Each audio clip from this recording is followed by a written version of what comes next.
In the city of Cyprus in 300 BC, there lived a very wealthy trader called Zeno.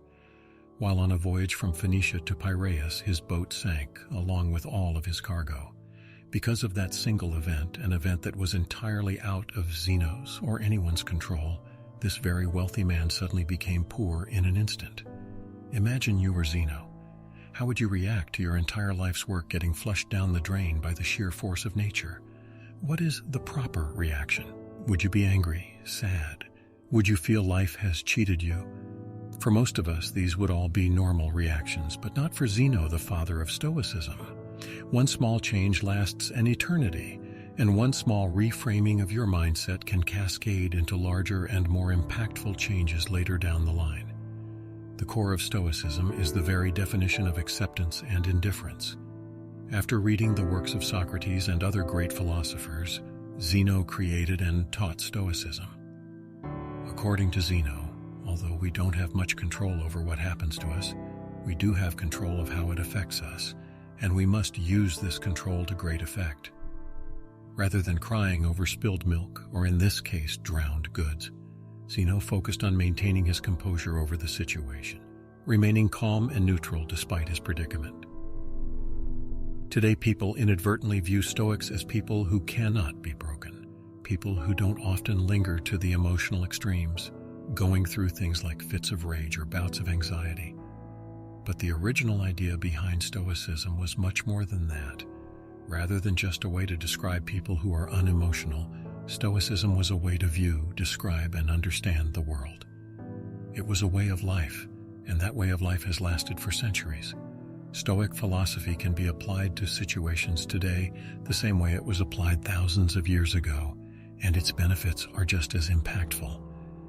Stoicism allows us to process these negative emotions from negative experiences and turn them into the thoughts that give us a unique perspective of the world. Perspective is everything, and everyone in the world has different experiences and thus different perspectives on things.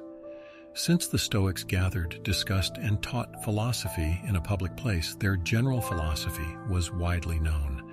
They believed that Stoic principles could greatly benefit anyone and everyone, and so it didn't make sense for them to hide that knowledge behind the four walls of a school or of the palace courtyards. As a result, everyone from slave to emperor could learn and become a Stoic, and they did. Some of the world's most notable Stoics include Epictetus, which translates to acquired, as he was once owned as a slave, Seneca, who was a well-renowned statesman, and Marcus Aurelius, a Roman emperor, and one of the most powerful men to have ever lived. The early Stoics practiced what they preached, avoiding all forms of segregation and leading the fight against inequality. They even invented the word cosmopolitan, which literally means citizen of the world. When people hear that word now, we think of cities like New York, Toronto, Dubai, and London because of how diverse they are. This was the type of unity and togetherness that the Stoics preached. At the time of Stoicism's foundation, women weren't allowed to pursue philosophy, but Stoics disagreed with that completely. Musonius Rufus, Epictetus's teacher, once said, "It is not men alone who possess eagerness and a natural inclination towards virtue, but women also. Women are pleased no less than men by noble and just deeds, and reject the opposite of such actions. Since that is so, why is it appropriate for men to seek out and examine how they might live well? That is, to practice philosophy, but not women." Even at a time when it wasn't popular, women were allowed to freely learn about Stoicism and become Stoics themselves. So why do so many people adopt Stoicism as a way of life? In a world full of unexpected turns of events, our emotions can tend to get in the way of things. In reality, we don't really get sad because bad things happen to us. We get sad because unexpected bad things happen to us. Rain is a good thing. It helps to water our plants, provides water for livestock, and keeps the temperature cool and humid. But the truth is, when that dark cloud catches you outside without an umbrella, it's never a good experience. So why don't we start crying once it starts to rain? It's because although the situation is bad, we've learned to expect rain. It's something that is unavoidable. We can't control the weather. Although it sucks, the rain passes and the light returns. Stoicism teaches us that in the same way, We should expect that everything bad that can happen will happen. Picture the worst outcome and be content knowing it could happen. One of the Stoic exercises is known as voluntary discomfort, an exercise aimed at increasing feelings of gratitude. Sleep on the floor of your kitchen, taking cold showers when you normally take hot ones. Eat nothing but potatoes for a few days, things like this. This exercise helps you to understand that no matter how hard it gets, you'll still survive and potentially thrive if your mindset is right. By being able to withstand these uncomfortable situations, we indirectly prepare our mental for future misfortunes. With the current state of the world, where advertisements are constantly shoved down our throats, we're made to believe that if we don't have the next best thing, look a certain way, or make a certain amount of money, that we will never be happy. This message is important now more than ever. We enter the world not knowing much of anything. We grow up being taught things at home, in school, and by observing the world for ourselves. The thing is, a lot of times, all three of these sources of knowledge teach us in different ways. The question is, do we need to internalize all of this knowledge? If we do, we could unknowingly be setting unrealistic expectations for our lives, leaving us ultimately disappointed and unsatisfied in the end. That's no way to live. We should instead focus on improving ourselves for ourselves. We should do things for ourselves and only for that reason. Attaching any external hope or secondary attachments to the actions we take almost always lead to disappointment. Most of the time, we end up trying to fill that emptiness with external things, blowing all your money on a fancy car, a house, or even starting a family. Sometimes we do all of these things for their external value and not their internal value. But Stoicism teaches that if you approach life this way, you place your happiness in the hands of external forces that can always fail. Cars almost always break down. Natural disasters wipe away entire cities, and divorce rates climb higher and higher each year. But even the free things in life come at a cost. The cost of space, both physical and mental. As Seneca once wrote, learning to live with less will create space in your life for the things that truly matter to you. Instead, we must place our happiness on our intrinsic value as humans, and on nothing we have or can physically acquire. We must choose to do our best to keep a cool head, regardless of what life throws at us. Because regardless of what it is we want, at the end of the day, we don't have any control over the majority of things that happen to us, but we do have all the control over how we react to those things. That is the dichotomy of control, the most important principle in Stoic philosophy. In the words of Epictetus, the chief task in life is simply this: to identify and separate matters so that I can say clearly to myself which are externals not under my control and which have to do with the choices I actually control. Stoics teach that we must learn to separate what we can control from what we cannot control. We need to determine our value not from things we can't control, but from the things we can. Striving towards goals is a good trait, but breaking down when those things don't go your way is, in a Stoic's point of view, useless. Making YouTube videos is, well, a lot easier than being a Roman emperor, but it can still prove to be challenging sometimes. First, you must form your idea, which takes forever. Then research that idea, scrap it because it sucks, start over, script the video, create the video, edit it, make the thumbnail, title, and everything else before you hit upload. Everything up until the point where you click upload is all up to you.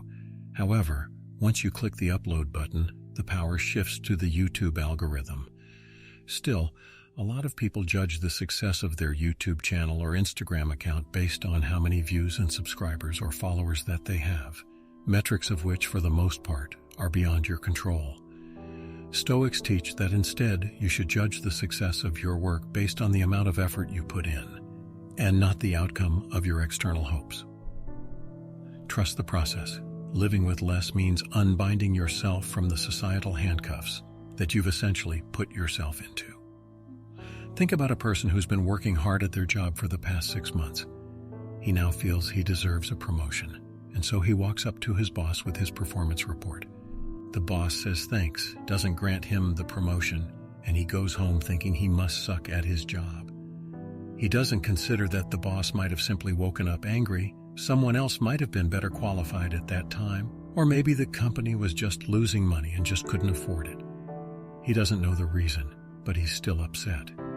If he simply placed his value on the quality of the performance report he turned in, kept doing what he was doing to earn the promotion he wanted, he could have been much happier overall. With the right perspective, his goal wouldn't have been diminished but just postponed. It's this reframing of your mindset that is crucial. A true Stoic does not view their successes based on the financial gain of their ventures, but is comforted by the fact that they can live a comfortable life without all the things money can buy. There are the four main virtues of Stoicism: wisdom, courage, temperance, and justice. Wisdom is being able to separate between what is internal and what is external, and the ability to choose our reaction to the things that happen to us. As Viktor Frankl said, between stimulus and response there is a space. In that space is our power to choose our response. Courage, 2 words, persist and resist. Temperance, or moderation, is what I just did there, doing more with less, saying more with fewer words. While Jeff Bezos and Elon Musk are fighting at the top of Forbes' list, Stoics believe that the limit of wealth should simply be having what is essential, and then having what is enough. Justice is the most important of all the virtues. It instructs that no one should do harm to another, because we were all born for each other, to do good to one another, and not to ourselves. Nelson Mandela was one of the most famous African leaders in the world. While he was fighting against apartheid, he got sentenced to life imprisonment, where he stayed for 27 years before finally being released. When he was released from prison, he was elected president of South Africa, and thus many people thought he was going to brutally punish all the people that had anything to do with apartheid or his imprisonment. But of course, he did not. Throughout his time in prison, Mandela read the works of Marcus Aurelius and learned many of the core values of Stoicism, all of which he practiced throughout his life. Instead of calling for the heads of the wrongdoers, Nelson Mandela urged his people to instead seek the opposite, to relax and rebuild. He stressed that the past was now beyond their control, and that the only thing they could do was to find a way to move forward and build a better nation. This is the way of the Stoic. In modern-day medicine, Stoicism is at the core of procedures like rational emotive behavioral therapy and logotherapy. REBT helps patients to identify negative thought patterns that might be causing emotional and behavioral issues. It allows you to challenge the reasoning behind all these negative thoughts with logic. And when you realize that many of them are unfounded, you can then replace them with more productive and healthier beliefs. Logotherapy, on the other hand, is based on the Stoic principle that humans are driven by purpose. Even in the darkest of situations, we can fill our lives with meaning and happiness by simply finding out what that purpose is. As many of us know, though, this is easier said than done. It's a process, much like everything else. We have to rewire the way we think. Out with the old, in with the new. To fix our problems with happiness, we must practice self-worth. By redirecting our definition of value to the things that we can control, we can stop getting fixated on the things that we cannot control, and overall, we can lead a much happier and more fulfilling life. Stoicism helps us steer through past and present storms into calmer and more peaceful waters. And if our ship sinks and we all drown, we can take peace in the fact that we lived a good life, albeit not as long as we had hoped. Because remember, everything has an end.